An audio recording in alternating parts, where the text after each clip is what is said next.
2026 16ാം കേരള നിയമസഭയിലേക്കാണ് തിരഞ്ഞെടുപ്പ് നടന്നത്. ഏപ്രിൽ 9, 2026 നടന്ന തിരഞ്ഞെടുപ്പിൽ 140 മണ്ഡലങ്ങളിൽ 102 സീറ്റിൽ UDF, 35 സീറ്റുമായി LDF, 3 BJP.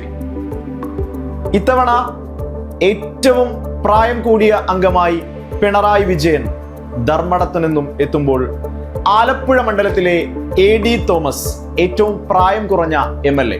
ഏറ്റവും കൂടുതൽ ഭൂരിപക്ഷവുമായി PK കുഞ്ഞാലിക്കുട്ടി, മണ്ഡലം മലപ്പുറം, 85,327 വോട്ടുകളുടെ ഭൂരിപക്ഷമാണ്. ഏറ്റവും കുറഞ്ഞ ഭൂരിപക്ഷവുമായി മണലൂർ മണ്ഡലത്തിൽ നിന്നും C രവീന്ദ്രനാഥ്.